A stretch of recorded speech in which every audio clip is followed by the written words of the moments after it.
casa. Hoje a gente está com a professora Maria Carlotto, da casa, que é da UFMC. A gente vai discutir um pouco sobre propriedade intelectual. A professora ela vai explicar um pouco melhor qual que é a proposta dela aqui com a gente hoje. Vai ser o mesmo formato de sempre, para quem já acompanhou, a gente vai fazer a exposição. No final, quem tiver qualquer questionamento, pode deixar na página aqui do Facebook, no comentário do vídeo, que a professora vai estar acompanhando pelo Zoom, pela plataforma que a gente está fazendo a transmissão. Maria, por favor. Bom, gente, bom dia para todo mundo, para todas e todas. Eu brinquei com o João Gabriel que eu estou concorrendo com o Moro. É uma concorrência meio desleal, né? Porque ele está entrando agora também ao vivo para anunciar a sua demissão do governo Bolsonaro, né? O Brasil, de tédio a gente não morre, cada dia é um acontecimento, mas enfim, já estava programada, na verdade, era até para ter sido antes, né? Essa aula.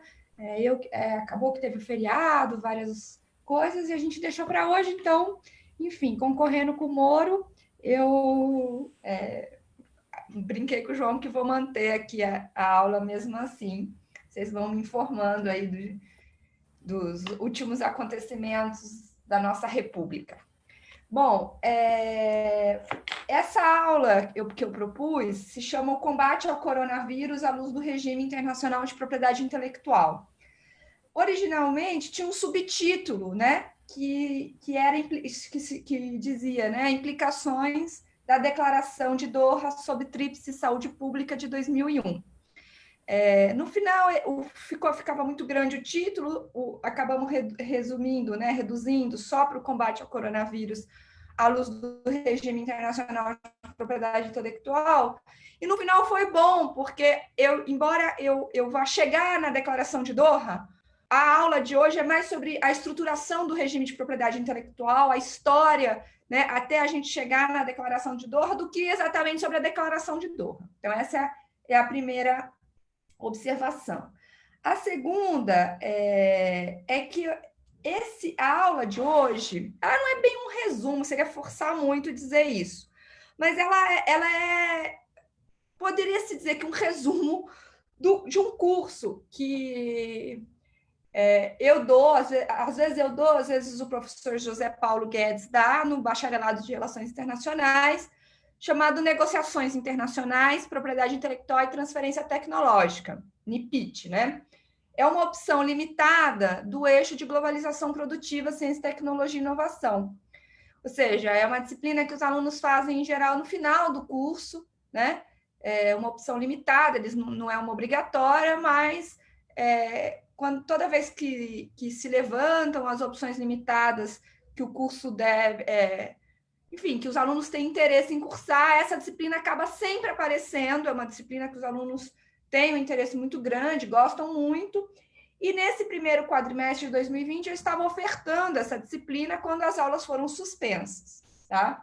Essa disciplina vai seguir agora na modalidade de um curso livre, né? Como eu não aderi ao ECE, eu transformei a disciplina num curso livre, até para ter uma certa flexibilidade com o conteúdo, né? Então, ela vai ser reofertada no quadrimestre de volta, a partir do zero, mas eu resolvi segui-la na modalidade de um curso livre, justamente para discutir o tema que eu propus para hoje, que é o combate ao coronavírus à luz das possibilidades de cooperação internacional. Então, para analisar essa temática, né, especificamente, que é, enfim, pensar esse objeto que está posto, né, que é a pandemia, e as iniciativas para combatê-la, do ponto de vista da cooperação internacional, eu precisaria transformar, de fato, esse curso num curso livre. Então, eu pedi para o João Gabriel colocar para vocês aí nos comentários o link de pré-inscrição. É uma pré-inscrição, veja, como é um curso livre, quem quiser assistir às aulas pode assistir. Os alunos que já estavam matriculados na disciplina de negociações internacionais, que quiserem seguir, podem entregar um ensaio no final, né, sobre na verdade, a ideia é mais do que um ensaio, a gente produzir notícias para divulgar para a imprensa alternativa, a imprensa em geral, sobre iniciativas de colaboração internacional, sobre análises de possibilidades do regime internacional, para a gente incidir também nesse debate que está acontecendo muito intensamente, eu vou até comentar no final aqui, fora do Brasil, mas dentro do Brasil não está acontecendo, dentre outros motivos, porque o Bolsonaro, seguindo Trump, se desvinculou, não do ponto de vista formal, mas do ponto de vista político, das iniciativas da OMS, né, da Organização Mundial da Saúde, que tem enfatizado muito iniciativas de colaboração internacional. Então, o Brasil, inclusive, a OMS acaba, né, de adotar uma série de medidas para a cooperação internacional sem o apoio do Brasil. O Brasil não endossou essa iniciativa. O que eu já adianto aqui para a temática do nosso curso é muito fora do padrão de comportamento ou de atuação internacional do Brasil nessa matéria. O Brasil sempre foi um país que não só defendeu, como se mobilizou e liderou iniciativas pró-cooperação internacional, pró-colaboração científica internacional. Inclusive a Declaração de Doha, né, que é o objeto último da nossa aula de hoje, não teria jamais saído sem a iniciativa brasileira. Então, só para eu concluir essa introdução, eu havia proposto para os alunos, né, do curso livre que essa seria a primeira aula, né? É um apanhado geral, eu vou rever algumas coisas que eu já tinha dado, falar coisas novas, mas um pouco a temática do curso, então, é essa, né? O regime de propriedade intelectual e as possibilidades do ponto de vista da cooperação internacional. Para os alunos, então, que já estavam matriculados e entregarem esse ensaio final, isso for satisfatório, eles vão aproveitar isso na reoferta de alguma maneira. Então, só para deixar isso aí registrado para quem quiser, e para quem não já estava inscrito e quiser seguir do mesmo jeito, quiser entregar um trabalho final, aí tem várias possibilidades de como a gente vai atuar nesse novo momento. João, vocês estão me ouvindo bem? Que agora eu vou começar especificamente. A conexão está um pouco instável, professora. Se você puder falar um pouco mais pausadamente, eu acredito que melhore esse problema da instabilidade, porque aí vai travando menos, né? Mas dá para te ouvir normal, sem problema nenhum. Eu vou tentar abrir, como eu te falei, uma possibilidade de abrir a porta e ver se o sinal melhora. Para quem está acompanhando no Facebook e tal, para se inscrever no curso que a professora Maria acabou de comentar, eu fixei nos comentários da live o formulário de pré-inscrição do curso livre dela. Para quem tiver interesse, só acessar e responder o formulário que ela disponibilizou. Tá, deixa eu só checar aqui. Deixa eu tentar conectar, talvez caia um segundo, eu só vou tentar conectar numa outra rede que é mais próxima aqui do meu escritório, eu acho que vai melhorar bem. Espera aí. Tá bom.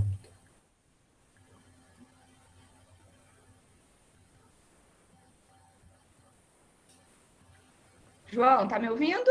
Sim, tudo bem, tá certo, professora.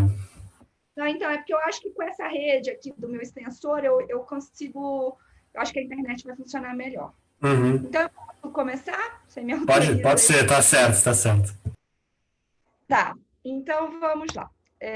Então, a aula de hoje, né, se chama o combate ao novo coronavírus, ou a pandemia do novo coronavírus, à luz do regime internacional de propriedade intelectual. O tema central, portanto, da nossa discussão hoje é o regime internacional de propriedade intelectual.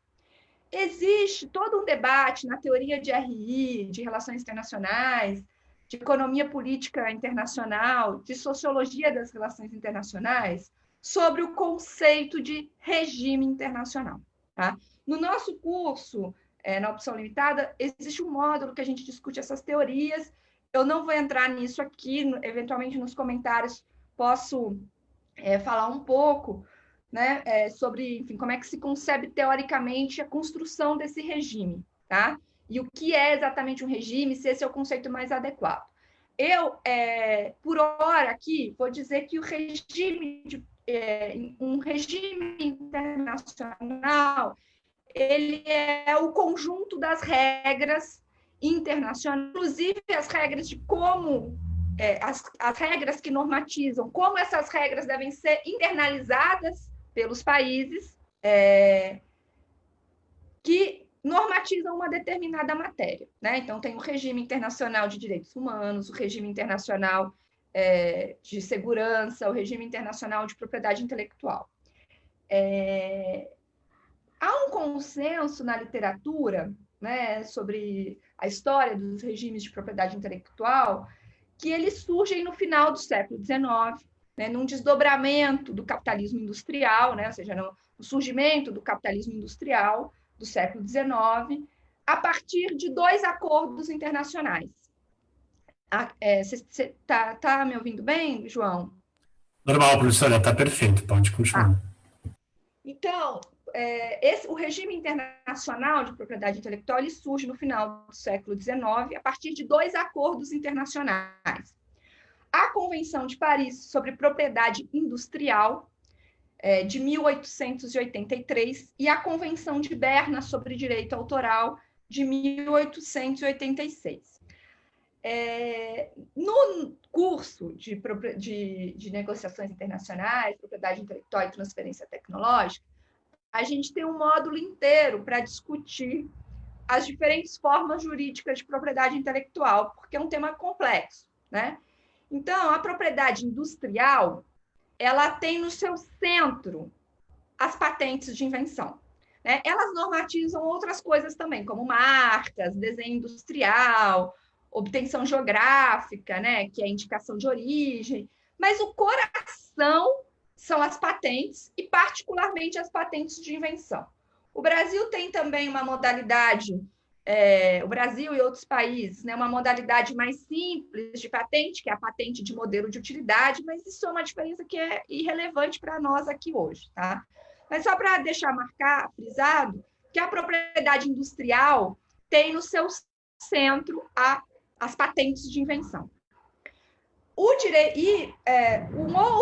outra forma jurídica importante da propriedade intelectual é o direito autoral. Então, a patente e o direito autoral acabam sendo as 2 principais formas jurídicas de propriedade intelectual. Quando você pensa em propriedade intelectual, você pensa ou patente ou direito autoral.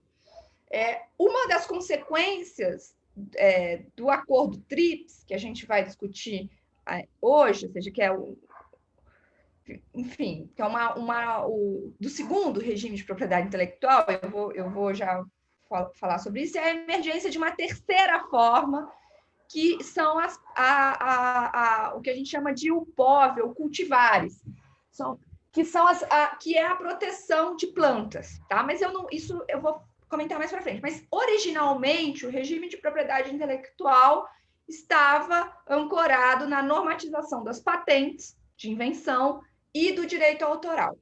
Para ser muito breve, como eu disse, né, a gente discute muito isso no curso. Tal. Aqui, só para as pessoas entenderem, a grande diferença entre a patente e o direito autoral é que a patente ela protege a ideia, certo? Ou seja, eu tenho, por exemplo, eu desenvolvo uma invenção para melhorar ou para operacionalizar um ventilador mecânico.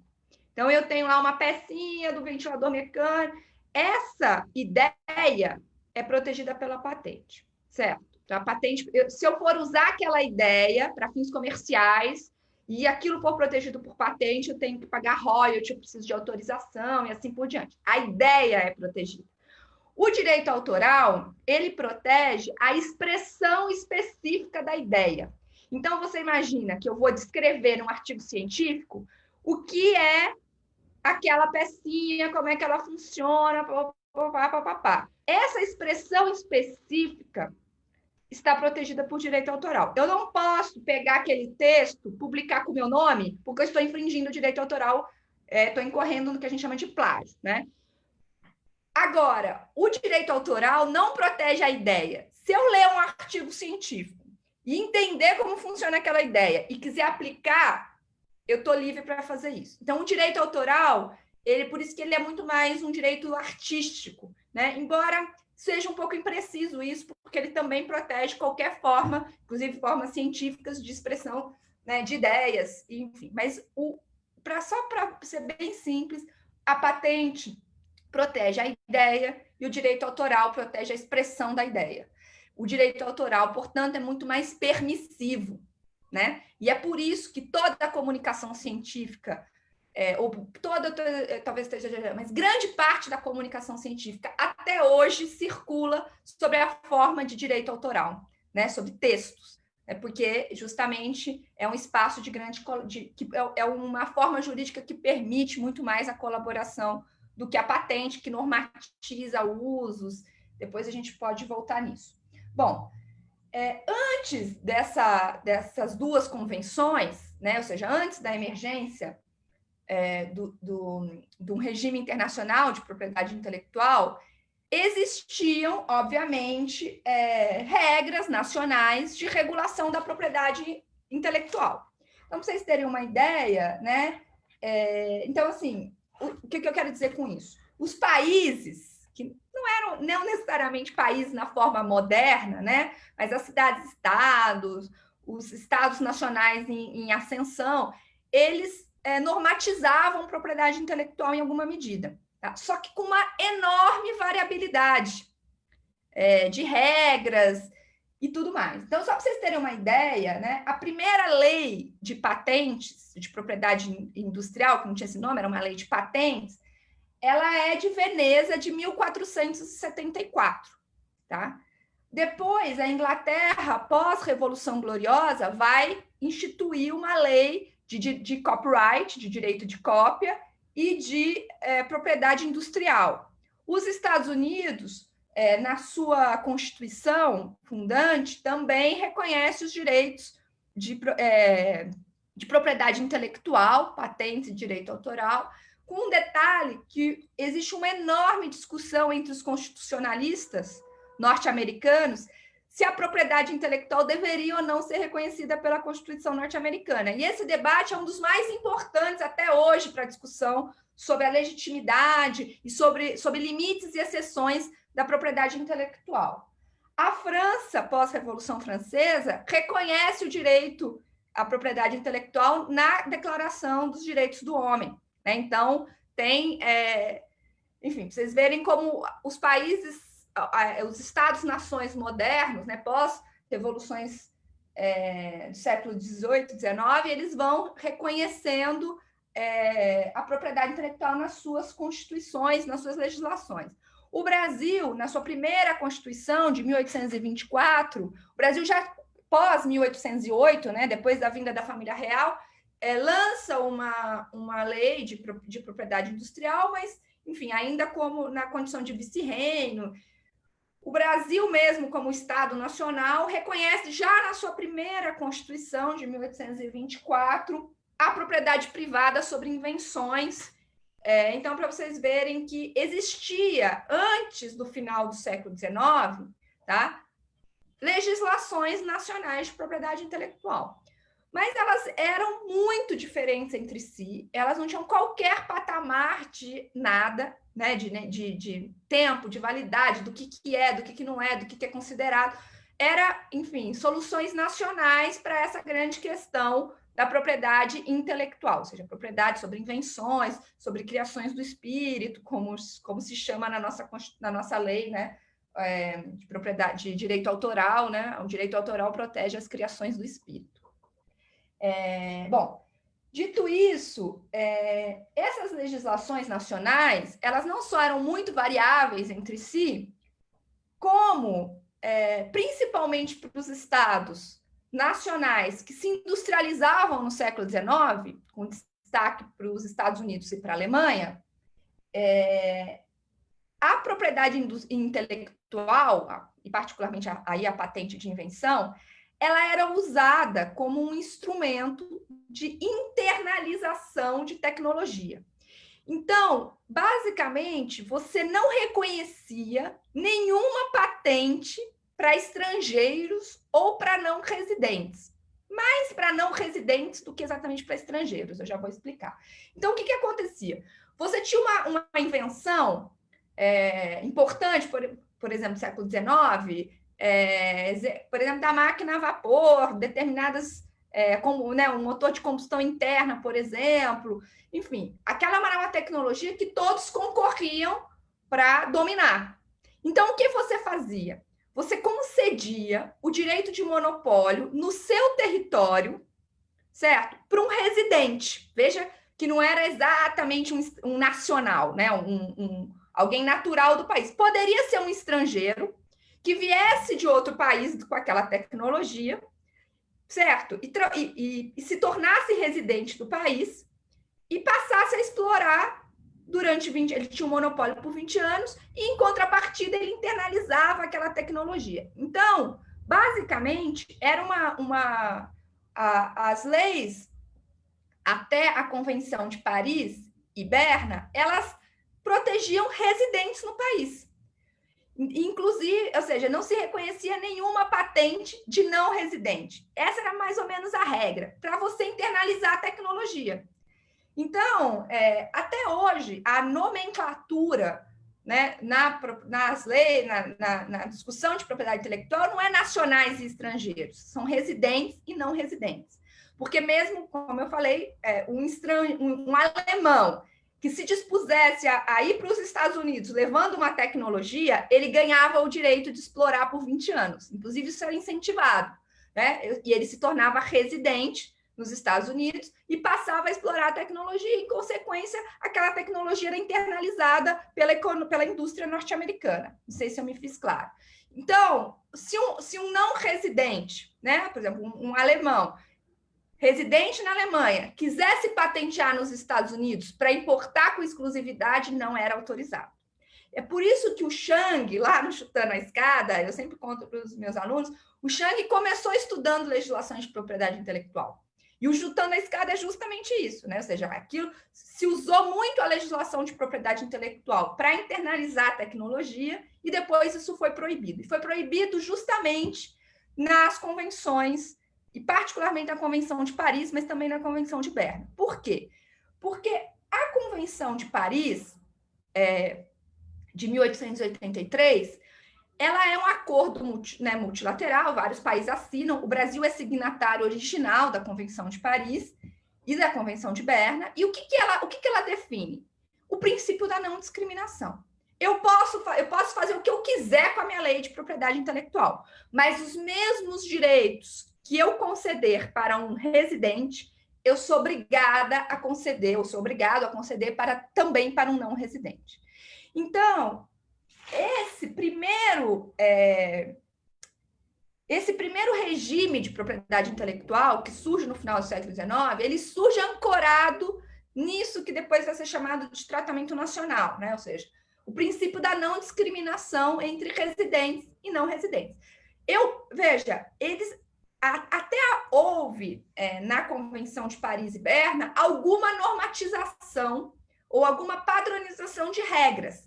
Mas é importante frisar que a convenção ela tinha duas partes. Tá? A parte inicial, que eram os princípios gerais, aonde constava o princípio da não discriminação. E uma segunda parte que tinha as regras específicas. Vai durar por tanto tempo, tais regras devem ser respeitadas e tal. O país podia escolher se ele assinava tudo, se ele assinava só a primeira parte.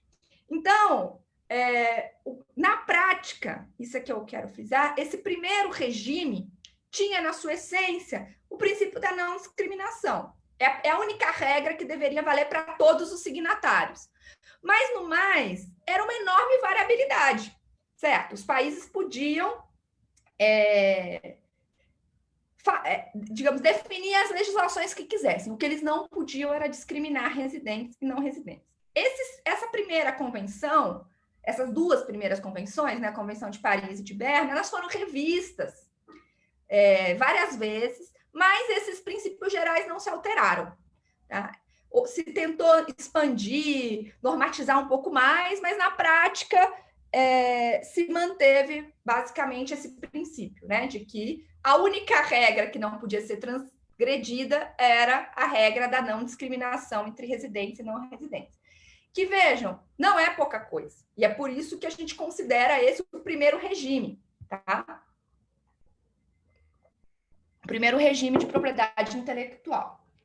Esse primeiro regime teve um capítulo importantíssimo em 1967, que é a criação da Organização Mundial de Propriedade Intelectual como uma agência da ONU, do sistema ONU, né? Ou seja, do sistema da Organização das Nações Unidas. Porque, vejam, as convenções de Paris e Berna, elas eram assinadas, primeiro elas eram assinadas por países distintos. Então, nem quem assinava a Convenção de Paris não era obrigado a assinar a Convenção de Berna, né? Inclusive, os Estados Unidos, isso é uma coisa super interessante, só vai assinar a Convenção sobre o Direito Autoral em 1988, se eu não me engano. Ele assina muito tardiamente. Por quê? Aqui é um detalhe, ele é importante, mas eu não vou entrar aqui, só vou deixar registrado. A propriedade industrial e a patente, ela tem basicamente uma única tradição. O direito autoral, ele tem duas tradições relativamente distintas. Uma tradição latina, do direito autoral, que é a nossa tradição brasileira, né? Que, enfim, a gente incorpora pelo direito latino, que a gente também chama de direito continental, que é o direito da Europa continental, que reconhece o direito autoral como um direito natural do autor. É um direito individual para pessoas naturais, muito na chave dos naturalistas, de um direito natural. Uma outra tradição é a anglo-saxã do copyright, do direito de cópia, que não é um direito, originalmente um direito natural, ele é um direito corporativo, tá? E ele vai, enfim, essas duas tradições, elas têm origens distintas, princípios relativamente distintos, mas elas vão acabar se encontrando historicamente, e o TRIPS é mais ou menos o momento desse encontro. Mas os Estados Unidos, que segue a tradição do copyright, do direito anglo-saxão, né, o direito de cópia, ele resistiu muito a assinar a Convenção de Berna, porque a Convenção de Berna ela é a convenção do direito autoral e dessa outra tradição. Mas isso eu só vou deixar aqui, digamos, indicado, não é relevante aqui para a nossa aula, até porque para o combate ao coronavírus, o principal é o direito, a propriedade industrial e a patente, particularmente. Mas só para frisar que essas duas convenções, né, de Paris e Berna, que fundam o primeiro regime de propriedade intelectual, elas eram assinadas por conjuntos distintos de países e nem por todos os países do sistema internacional. Pelo contrário, eram poucos até. Ele vai aumentando ao longo do tempo, mas eram poucos signatários. Em 1967, as convenções de Paris e Berna, nas suas diferentes, já muito modificadas por acordos sucessivos e revisões e tal, elas são incorporadas como pilares fundantes da Organização Mundial de Propriedade Intelectual, ou em inglês a gente chama de WIPO, né? World Intellectual Property Organization, que é uma organização que existe até hoje, ela é bem importante, e ela é um órgão do sistema ONU, com as regras do sistema ONU. Quais são as regras? Qual é a regra básica do sistema ONU? Cada país tem direito a um voto na normativa, na definição das normativas, né, da Organização Mundial de Propriedade Intelectual. Como eu falei, esse é um capítulo importante da história desse primeiro regime, né? A fundação da Organização Mundial de Propriedade Intelectual, porque é o momento em que a propriedade intelectual ingressa no sistema ONU. A gente pode até dizer que é o início do processo de globalização da propriedade intelectual. Ou seja, de se definir alguns princípios, alguns direitos, né, do sistema nacional de propriedade intelectual. A criação da EPI, né, da ONU, ela inaugura uma firma internacional de propriedade intelectual. Oi, João? Sim, teve um problema na conexão aqui, mas já voltou. Enquanto você falava, deu uma caída. Se você puder repetir esse último parágrafo, essa última fala, ajuda.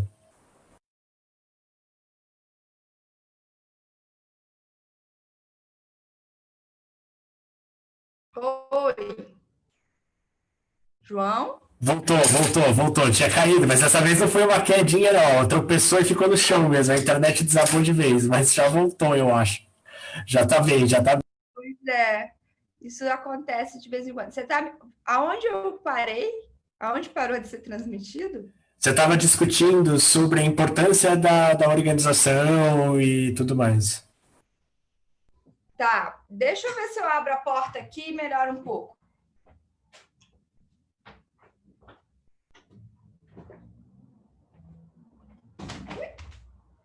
Melhorou? Pronto, a gente te ouve já. Tinha caído, mas já tá normal. Então tá um pouco instável a internet, mas vamos continuar aqui. Você me ouve? Sim, a gente pode continuar, tá normal, pode continuar. Tá, então eu dizia que a criação da Organização Mundial de Propriedade Intelectual no sistema ONU, ela inaugura um capítulo, assim, uma fase que vai entre o final dos anos 60 e o início dos anos 80, que engloba basicamente os anos 70, que, a meu ver, é muito subestimada nos estudos de propriedade intelectual. É uma fase que poucas pessoas estudam e poucas pessoas valorizam. Mas, como o sistema ONU, né, funciona com cada país um voto, e como o final dos anos 60, com a criação da UNCTAD, né, da organização, ou seja,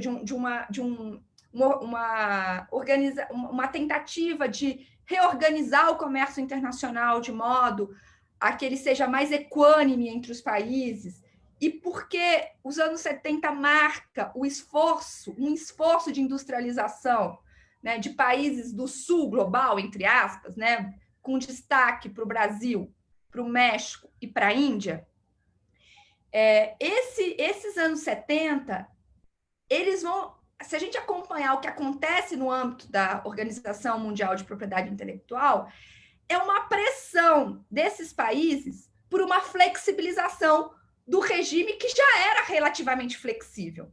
Né? Por quê? Porque, tirando o princípio da não discriminação, cada país podia normatizar a propriedade intelectual como bem entendesse. Eu brinco com os meus alunos que esse primeiro regime ele pode ser resumido no seguinte princípio, né?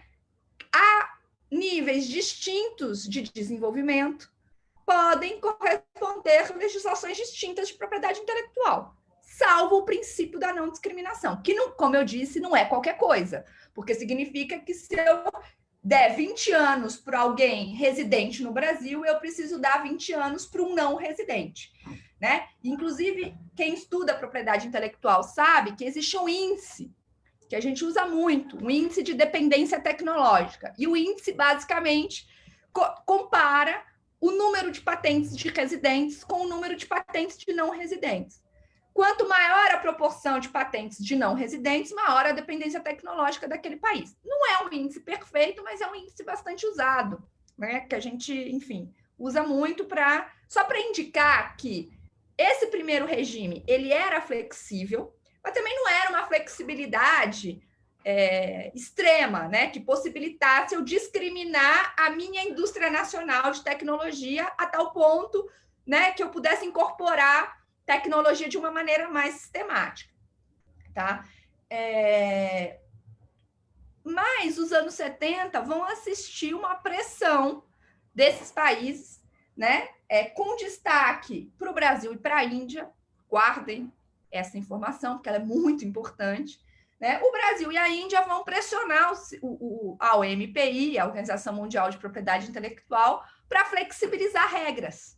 Né? Tanto no direito autoral, que é onde mais se avança, então você tem uma revisão do direito autoral na Declaração de Roma, que flexibiliza as regras, né, principalmente para fins educacionais, científicos e tal, e se estava avançando para uma flexibilização também da legislação de propriedade industrial, né, as patentes de invenção. Isso ao longo dos anos 70. Tá? Mas esse esforço vai esbarrar justamente numa inflexão da atuação dos Estados Unidos em relação à propriedade industrial. Né? E a propriedade intelectual de modo geral, mas particularmente a propriedade industrial. Você está me ouvindo bem, João? Tá ótimo, tá ótimo. Tá. Então, antes de eu avançar para essa inflexão, que é o que vai dar origem ao segundo regime de propriedade intelectual, eu só queria dizer o seguinte: quando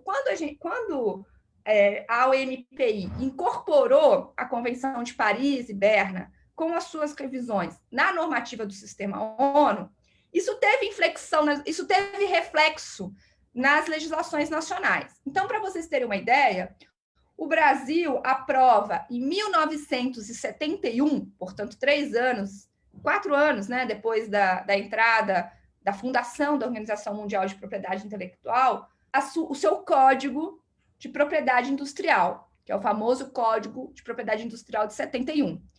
E quando eu digo que é um regime flexível, tá? Para dar um exemplo concreto e importante para a nossa discussão hoje, o Brasil não reconhecia, pelo Código de Propriedade Intelectual, Propriedade Industrial, Código de Patentes, tá? De 1971, o Brasil não reconhecia patente de fármacos. Na verdade, nem de fármacos, nem de químicos, produtos químicos em geral, nem de produtos alimentícios. Por quê? Porque o Brasil entendia que alimentação e saúde eram prioridades nacionais, a gente não tinha uma indústria forte nesse âmbito na época, então a gente não poderia reconhecer patentes, porque isso ia ter implicações para a saúde pública, para a alimentação e assim por diante. Então, para vocês terem uma ideia do nível de flexibilidade que se possibilitava nesse primeiro regime. Um outro exemplo é que, em 1973, o Brasil aprova a sua lei de direito autoral normatizada e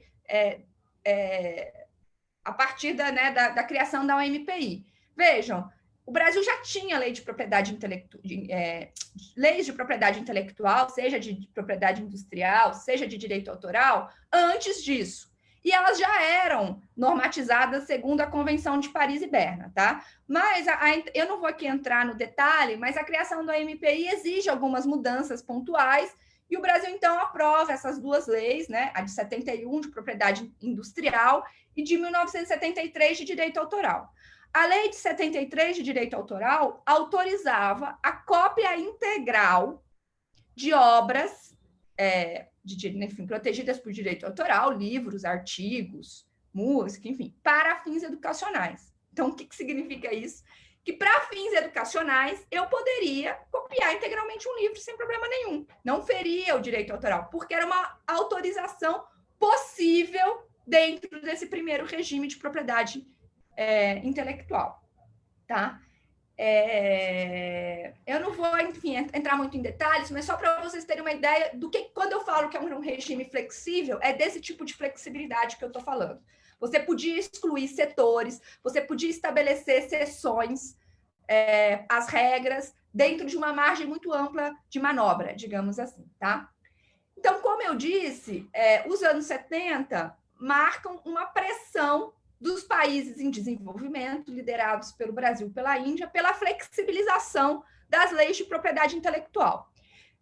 A lei de direito autoral, ela avança mais, né? Tem uma convenção, a Convenção de Roma, que flexibiliza para fins educacionais, para outras possibilidades, enfim. Não vou entrar aqui no detalhe. Mas a lei de propriedade industrial, que normatiza patentes, esbarra.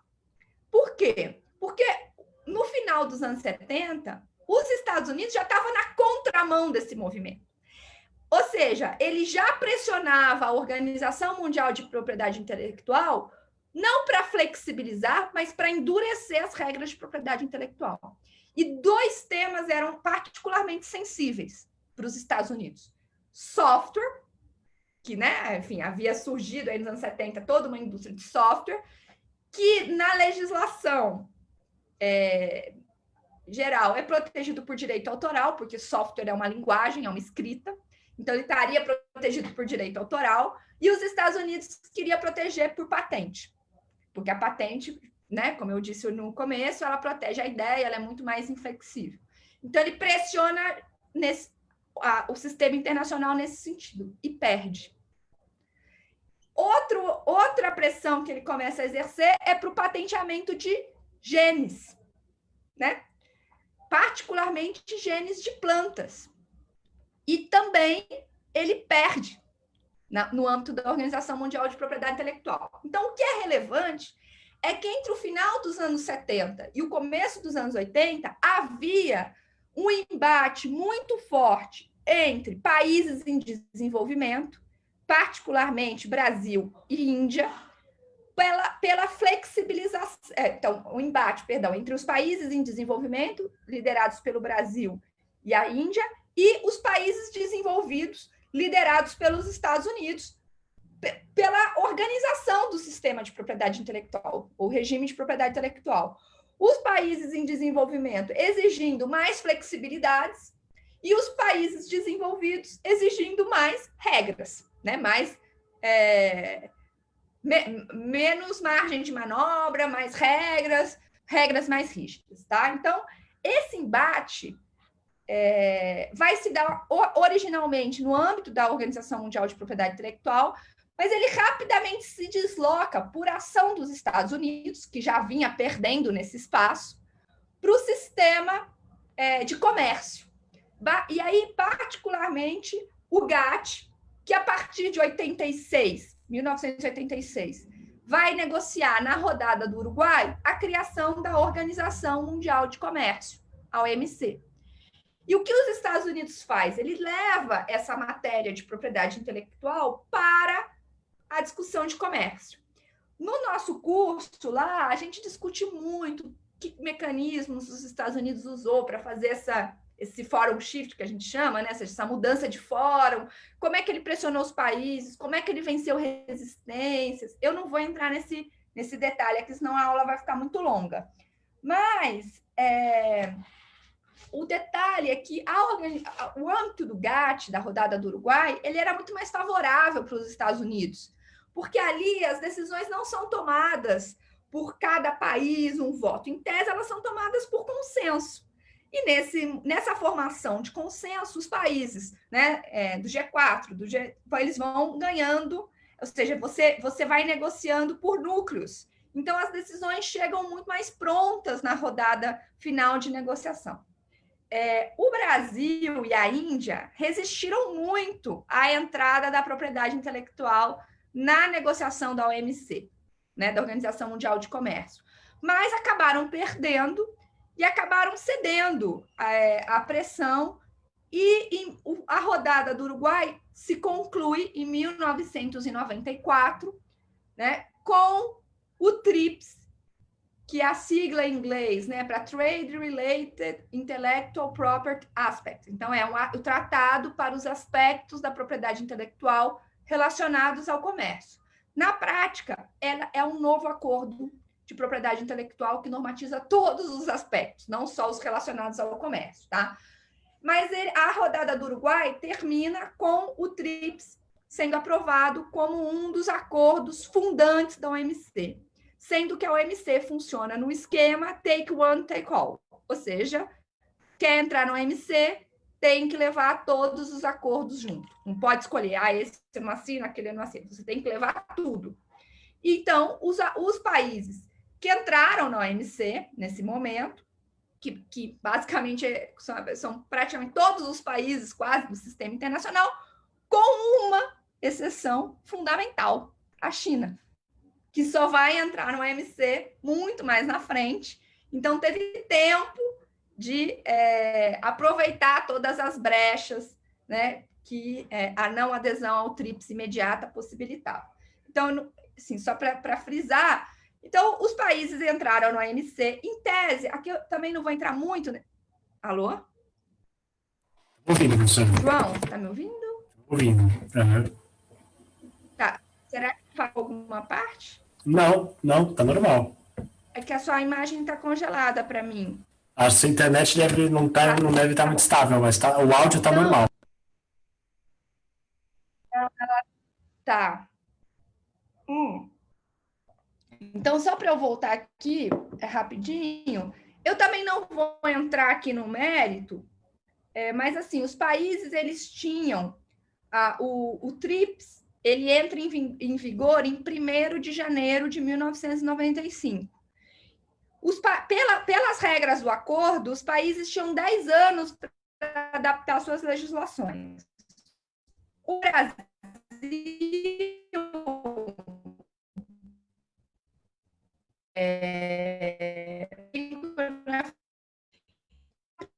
legislação de propriedade intelectual, de propriedade já em atualizar, entre aspas, a sua legislação, o que é uma enorme contradição. O Brasil liderou a resistência ao acordo, foi o primeiro país a adotar a lei de propriedade intelectual, né? As novas regras. Tem a ver com a eleição do Fernando Henrique, no final de 94, ele assume em 1996, desculpa, em 1995, em primeiro, ele assume no dia que a OMC entra em vigor, os tratados entram em vigor, 1º de janeiro de 1995.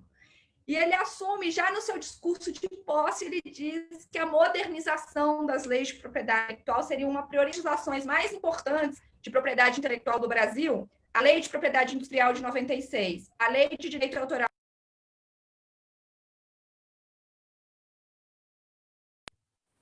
A professora caiu, teve uma queda na internet e eu vou convidar ela de novo para entrar no link para ela continuar a linha de raciocínio dela. Deixa eu fazer. Aí, voltou. Professora?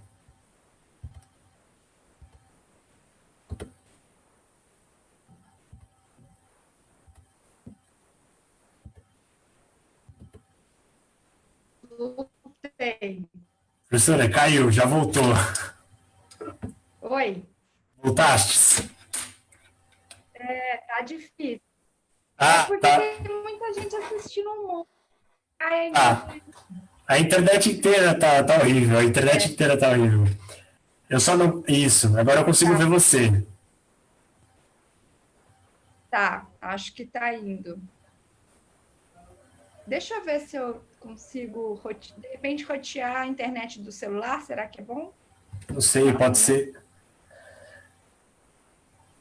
Bom, deixa eu... Bom, a gente pode continuar e aí você também, para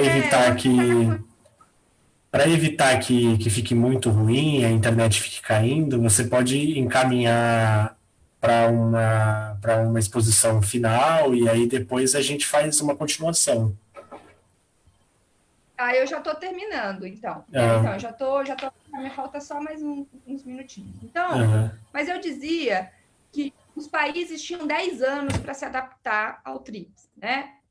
Então, de 1º de janeiro até 1º de janeiro até 31 de dezembro de 2005, ou até 1º de janeiro de 2005. Agora, não, acho que é 1º de janeiro de 2005.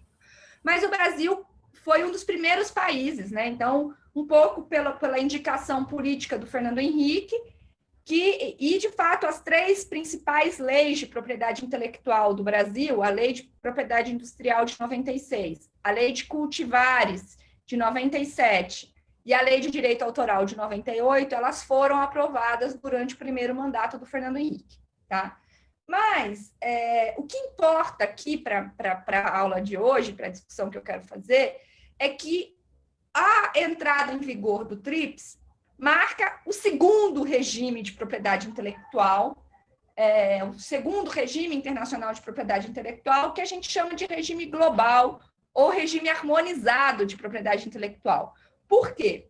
Porque, além de incorporar os princípios da não discriminação das convenções de Paris e Berna, se vocês lerem o Acordo TRIPS, ele começa citando Paris e Berna, ele incorpora essa parte do acordo lá da OMPI de 67 e tal, né? Desde o final do século XIX regia o regime internacional de propriedade intelectual. Eles incorporam isso e eles dão um passo além, que além da não discriminação, vão ter patamares mínimos de proteção. Ou seja, eles avançam na determinação e na padronização das legislações nacionais de propriedade intelectual. E, em síntese, e aqui que eu queria discutir com vocês, eles normatizam todos os âmbitos, mas particularmente o âmbito de propriedade industrial, e particularmente dentro da propriedade industrial, as patentes, que são é a quinta seção do acordo. Se vocês lerem, é super interessante porque é curto, né? Ela tem 3 páginas, basicamente, definindo toda a regra internacional de patentes. E, ao contrário do regime anterior, a primeira coisa essencial é que nenhum setor tecnológico pode ser excluído do patenteamento. Então, o Brasil, que já não protegia fármacos e químicos, já teve que mudar a sua legislação aí. Não, esse tipo de flexibilidade não era mais possível, né? Mas algumas flexibilidades existiam, tá? Basicamente, eu vou... Se vocês olharem a quinta seção, no seu artigo 27, que é o artigo 27 do Acordo TRIPS, existem dois âmbitos que não podem ser, que diz o seguinte, né? O acordo. Os membros podem considerar como não patenteáveis invenções cuja exploração em seu território seja necessário evitar para proteger a ordem pública ou a moralidade, inclusive para proteger a vida ou a saúde humana, animal ou vegetal, ou para evitar sérios prejuízos para o meio ambiente, etc. Ou seja, já no Acordo TRIPS, havia a possibilidade dos países não patentearem aquilo que feria, né, a moral, a moralidade, enfim, e a saúde pública. Então, já havia, tá? E ele avança dizendo, especificando um pouquinho mais, os membros também podem considerar como não patenteáveis métodos diagnósticos, terapêuticos e cirúrgicos para o tratamento de seres humanos ou animais. E também podem considerar não patenteáveis plantas e animais, exceto micro-organismos e processos essencialmente biológicos para a produção de plantas e animais. Ou seja, o acordo ele diz que tudo deve ser considerado patenteável, com essas exceções, né? Ou seja, aquilo que pode prejudicar a saúde pública, métodos terapêuticos, diagnósticos e cirúrgicos e plantas e animais, tá? No todo ou na parte. Aí, enfim, eu não vou entrar muito aqui. Ou seja, a saúde pública, tá? O problema de saúde pública já estava desde o início no coração das disputas no âmbito da OMC, do TRIPS, e isso se reflete no acordo. Só que o acordo TRIPS, ele é muito específico nos direitos dos detentores de propriedade intelectual. Mas ele é muito genérico, tá? Quando ele vai falar das flexibilidades. Claro, ele diz aqui que os países podem excluir esses âmbitos. É preciso frisar que o Brasil exclui isso na sua legislação. Se a gente for acompanhar, o Brasil acompanha. Se a gente for olhar, o Brasil acompanha o Acordo TRIPS muito de perto aqui, tá? Mas as outras exceções, né? E aí, particularmente, eu me refiro ao artigo 30 do TRIPS e ao artigo 31. O que diz o artigo 30? Os membros poderão conceder exceções limitadas aos direitos exclusivos conferidos pela patente, desde que eles não conflitem de forma não razoável com a sua exploração normal e não prejudiquem de forma não razoável os interesses legítimos do seu titular, levando em conta... Vejam, vocês já entenderam, né? É confuso, é genérico, não diz claramente qual é o direito que os estados têm. E o mesmo continua no artigo 31, que é particularmente importante, porque ele regulamenta o que a gente chama de licença compulsória, que é o seguinte, existe uma patente de um remédio, certo? Tem um remédio patenteado, mas esse remédio, a patente é da Pfizer. A Pfizer está cobrando um valor exorbitante que inviabiliza o meu programa de saúde. Então, eu não quebro a patente. A gente fala quebra a patente, mas isso é impreciso. A patente continua vigente, mas eu autorizo o laboratório do Butantan ou da Fiocruz a produzir aquele remédio sem pagar royalties. Isso chama-se licença compulsória, tá? E isso está no Acordo TRIPS, no seu artigo 31, o uso chama-se outro uso sem autorização do titular, tá? E o que diz? Aqui eu vou direto para o ponto que é importante, que interessa para nós. Regulamenta aqui, enfim, o que pode, o que não pode, e no item B diz o seguinte: esse uso só poderá ser permitido se o usuário proposto tiver buscado autorização, ou seja, diz o seguinte: você só pode licenciar compulsoriamente depois de negociar e renegociar muito com o titular da patente, o que na prática inviabiliza o licenciamento compulsório.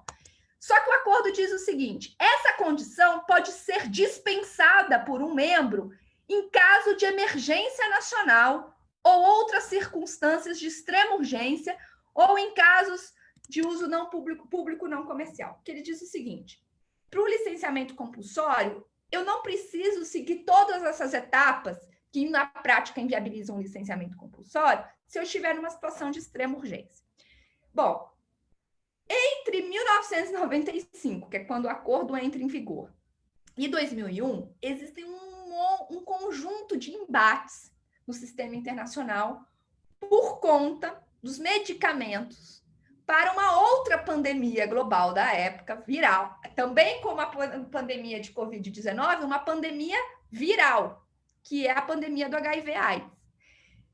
E eu não vou aqui entrar em detalhes, mas havia um enorme embate entre o Brasil, África do Sul e Índia, certo? Pela produção de medicamentos a baixo custo para viabilizar o combate a essa pandemia em âmbito nacional.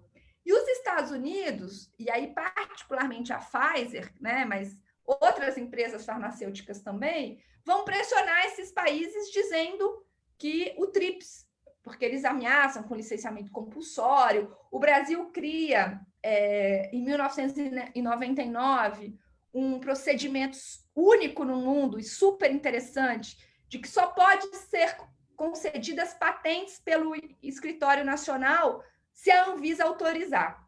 O que a gente chama de mecanismo de anuência prévia. O que significa o seguinte: a Anvisa dizia, olha, esse medicamento, ele vai gerar um caos aqui na saúde, então ele não pode ser patenteado, mais ou menos assim, tá? É mais complexo, mas estou aqui banalizando um pouco, mas esse mecanismo de anuência prévia, os Estados Unidos até tentam entrar no sistema internacional, enfim. O fato é que é aqui que interessa, você tinha uma pandemia, a pandemia do HIV/AIDS, você tinha programas nacionais de combate a essa pandemia, e eles esbarravam nesse aspecto excessivamente genérico do TRIPS, tá? Porque ele dava algumas flexibilidades, mas não deixava claro como é que isso ia funcionar, o que era emergência nacional, o que não era, enfim. O que o Brasil, a Índia e a África do Sul vão buscar? Tá? Começou um panelaço aqui em casa, aqui no meu bairro, mas tudo bem. O que eles vão buscar no sistema internacional, né? Na declaração, vocês vão ouvir agora. Saiu, só para só para atualizar quem está vendo no Facebook também não está acompanhando, eu disse que o Moro saiu fora mesmo, fez um pronunciamento que o Moro saiu fora. Pois agora era só... Bom, não vou entrar no mérito da defesa do Moro, mas enfim. Então, se eu só voltar aqui, para eu ir concluindo a aula, que é o ponto que eu queria chegar. Para normatizar essa regra, né, do licenciamento compulsório, vocês veem, né, que o treinamento para concentração aqui está grande. As regras para o licenciamento compulsório, para o que é emergência ou não, para isso surge o que a gente chama de Declaração de Doha sobre TRIPS e Saúde Pública, que basicamente autoriza os países a eles nacionalmente definirem o que é emergência e a usarem todas as flexibilidades do TRIPS para combater crises de saúde pública. Então, é à luz deste ordenamento que o Brasil conquistou, com apoio da Índia, né, da África do Sul e de outros países em desenvolvimento, que a questão do combate à Covid-19 deve ser pensada.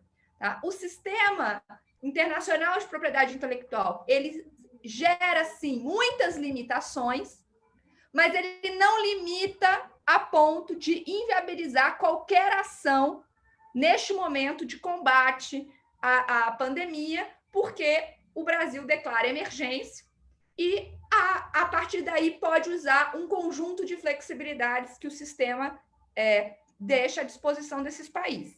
Tá?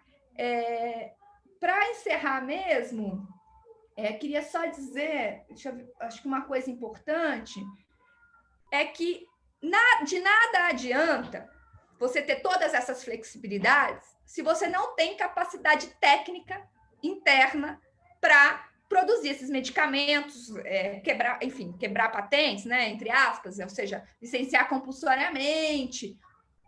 O Brasil e a Índia são reconhecidamente países que têm capacidade técnica para isso, né? Ou seja, o Brasil tem uma planta instalada para a indústria farmacêutica muito grande, muito forte, muito importante, não só com a indústria de genéricos, mas também com a produção dos laboratórios públicos, com a Fiocruz, o Butantan.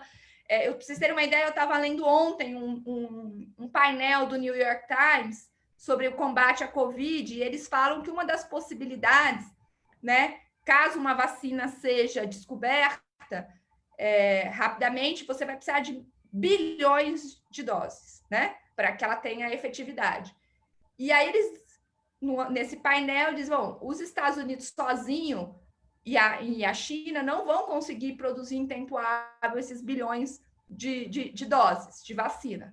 Então, o que vai ter que ser feito? E diz o painel do New York Times. Vai precisar se mobilizar as grandes plantas de produção de vacina do mundo que estão no Brasil e na Índia.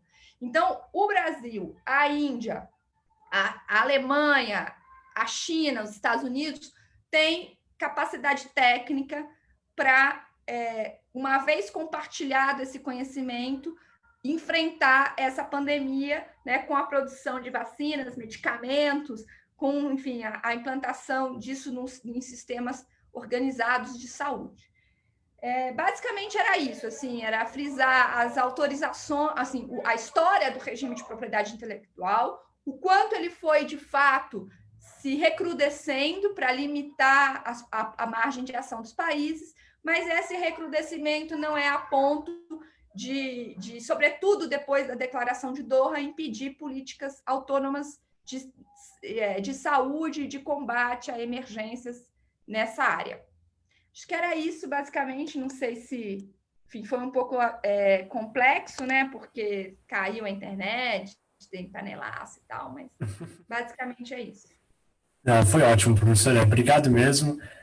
Eu estou abrindo, então, para quem no Facebook estiver acompanhando e quiser fazer qualquer questionamento para a Maria, pode perguntar, eu vou passar para ela pelo Zoom e vou ler também a pergunta em voz alta para quem quiser acompanhar. Quero aproveitar a oportunidade para já te perguntar, fazer a primeira pergunta.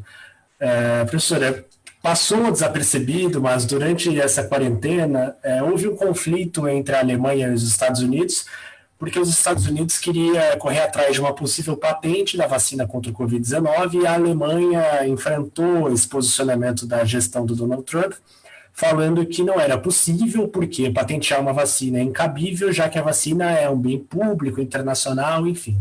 Eu quero te perguntar, é possível os Estados Unidos fazer o patenteamento de uma vacina para o coronavírus e como isso implica na saúde pública internacional? O que isso implicaria, patentear a vacina do coronavírus?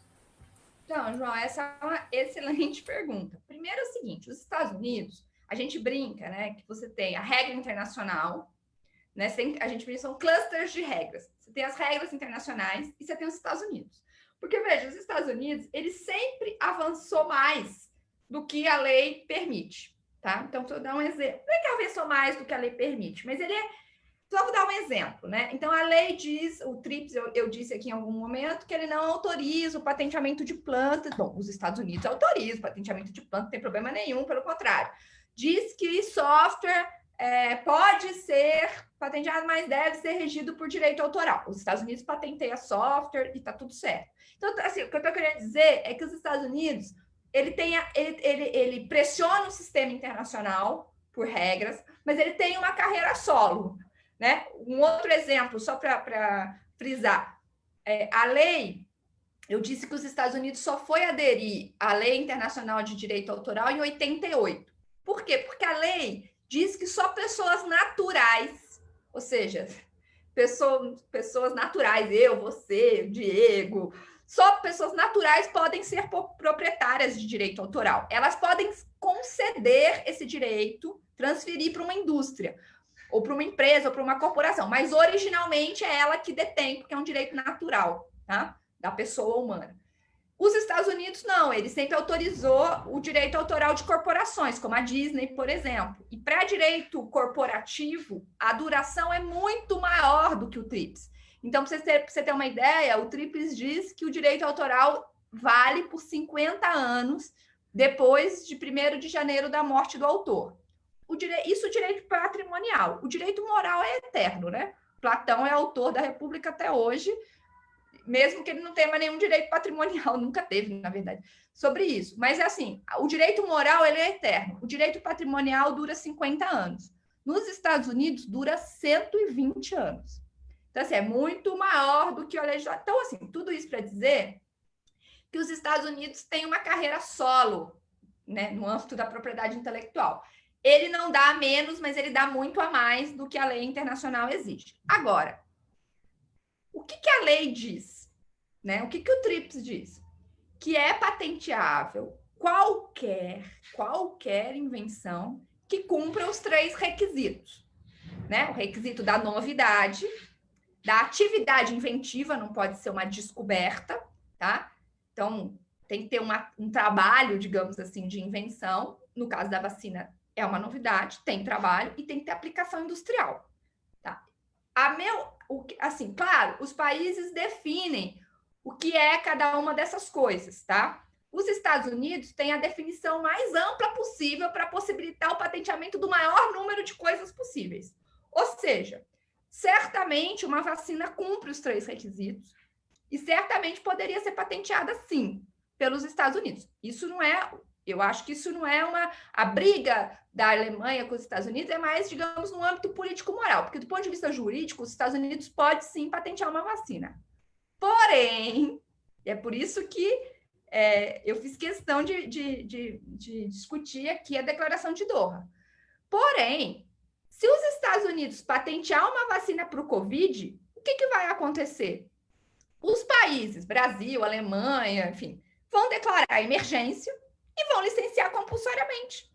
Não tem problema nenhum. Os Estados Unidos pode patentear, mas ele não pode impor o respeito a essa patente para os outros países num contexto de emergência de política pública. Ficou claro? Então, assim, ele pode patentear, ele pode, mas nada garante que essa patente será respeitada. Claro que no Brasil do governo Bolsonaro certamente seria, né? Porque o Bolsonaro tem uma política muito submissa ao Trump e aos Estados Unidos, né? Mas nada obriga o Brasil a respeitar. Respeitar a patente, respeita-se, mas garantir um monopólio de produção exclusiva é outro contexto. Né? Então, pela legislação, pelo TRIPS e pela declaração de Doha sobre TRIPS e saúde pública, o Brasil poderia licenciar compulsoriamente essa patente e produzir essa vacina na sua planta de indústria farmacêutica local. Só uma observação que é importante, que é o seguinte, a declaração de Doha, ela também deu um passo além, que ela diz o seguinte, os países que não têm capacidade técnica para produzir vacina podem importar de país, ou seja, eu posso licenciar compulsoriamente, então vamos supor, né? O Brasil tem a capacidade instalada lá na Fiocruz, no Instituto Butantan, para produzir vacina em massa, tá?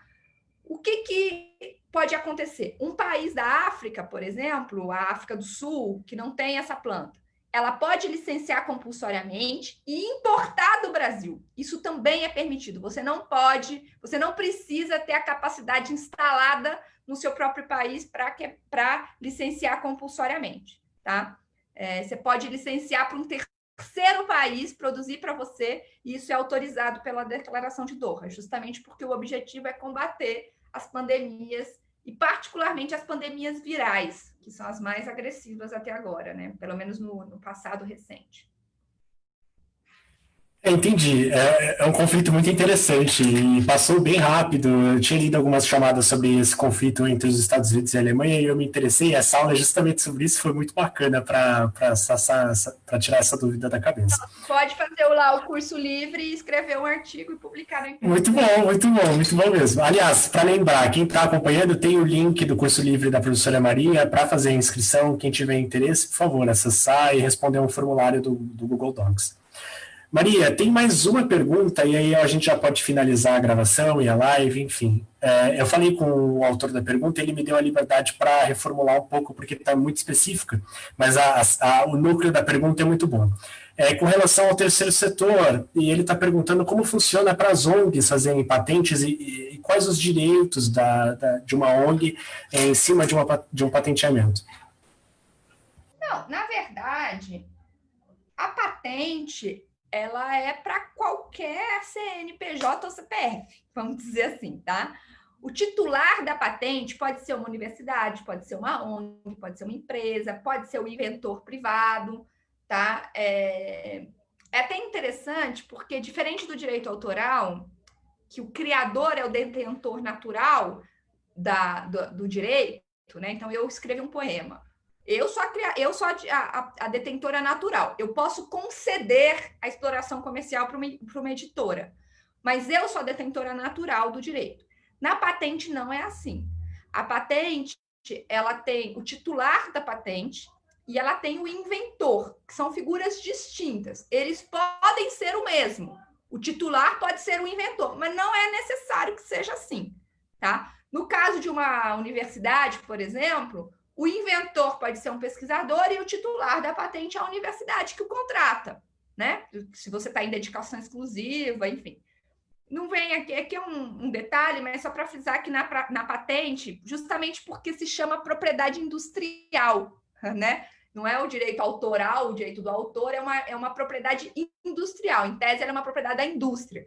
Então, o titular da patente não precisa ser o inventor, mas não tem regras distintas para o terceiro setor, para a indústria, para a universidade. Não, as regras são as mesmas, os direitos são os mesmos.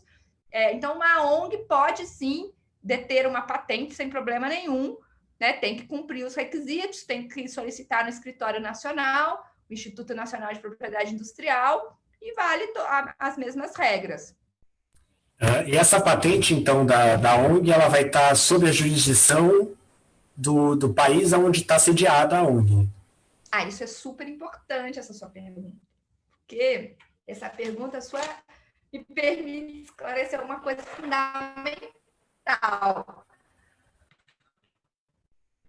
Veja, existe um regime internacional de propriedade intelectual, mesmo direito que eu dou para um brasileiro residente, eu devo dar para um norte-americano residente nos Estados Unidos, tá? Eu não posso discriminar. Só que tem um detalhe fundamental, que a regra, ela é nacional. O que significa isso? Vamos supor que os Estados Unidos,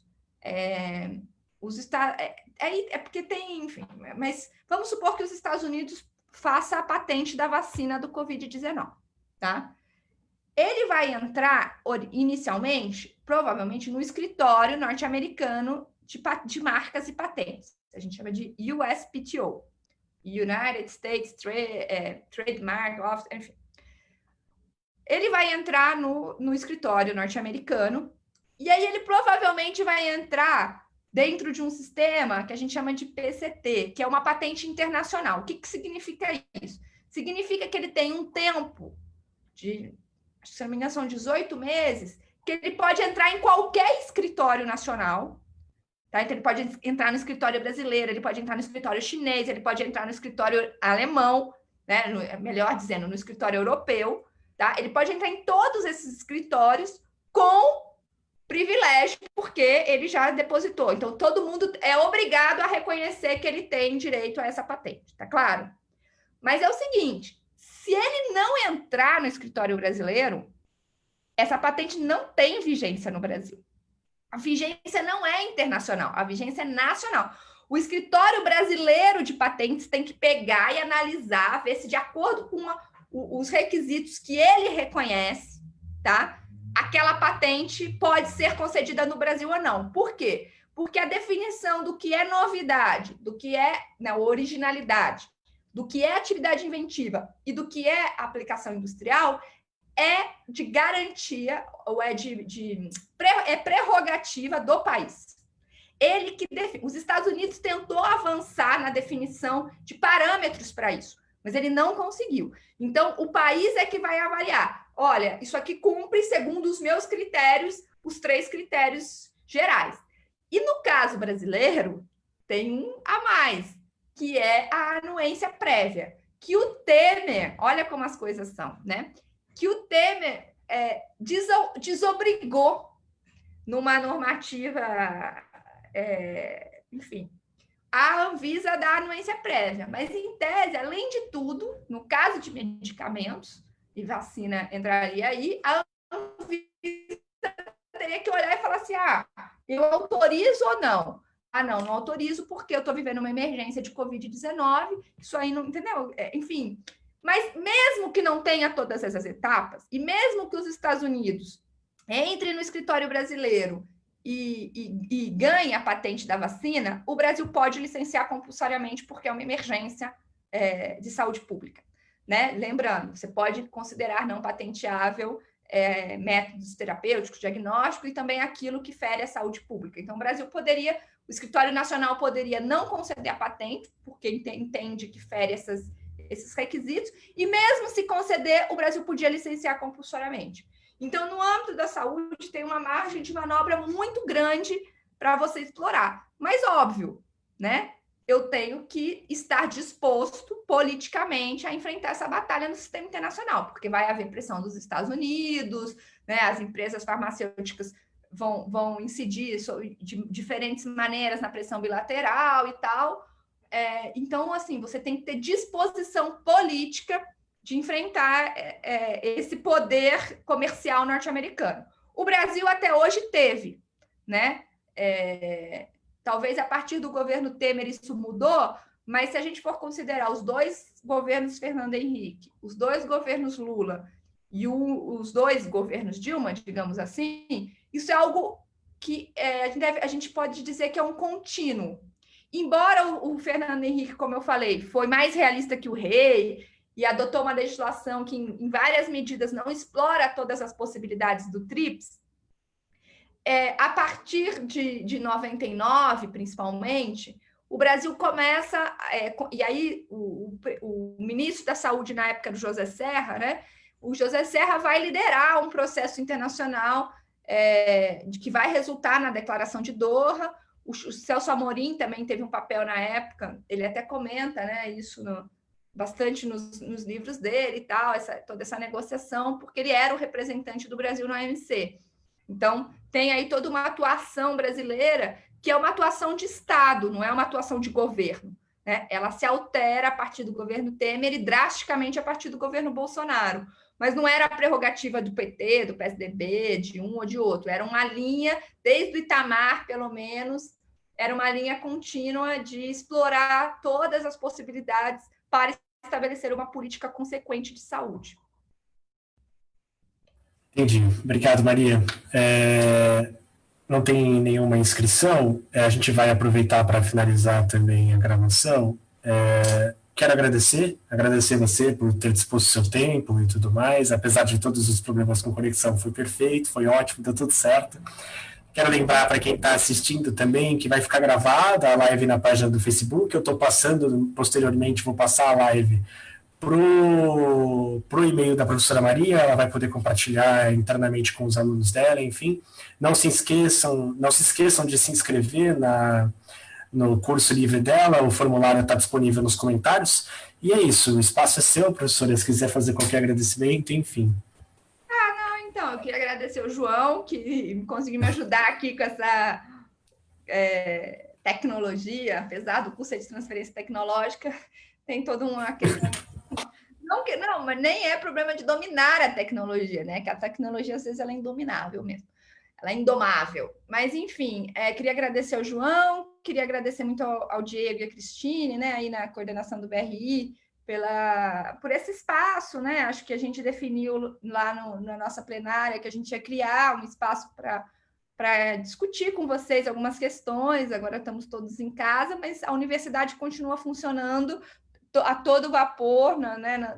Não só nesses estudos continuados, mas em todas as outras atividades, né, que a gente normalmente faz, as pesquisas, né, sobre o Covid estão, enfim, muito intensas, tem vários grupos operando, tem os debates todos que a gente faz, enfim, cada dia é até uma profusão, né? Cada dia é um debate diferente, então a universidade continua a todo vapor, e que bom, né? Porque o que essa pandemia toda mostrou é a importância não só do conhecimento, né, nesse momento, o conhecimento baseado em evidências, né, para não entrar muito, mas enfim, o conhecimento científico baseado, o conhecimento baseado em evidências, e mais do que isso, o compartilhamento do conhecimento é uma arma poderosíssima para a humanidade, para a sociedade agora, nesse momento, enfrentar esse desafio que vai ser muito complexo, né? Ontem eu estava assistindo aos jornais, entre uma crise e outra, né, política, os dados são absolutamente aterradores, né? É que as pessoas não param para pensar no que está sendo, enfim, dito, melhor dizendo, as pessoas não atentam para o que está realmente acontecendo.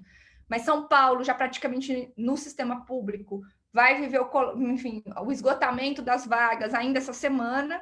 O Rio de Janeiro já praticamente não tem vagas no sistema estadual e municipal, né? De vagas de UTI.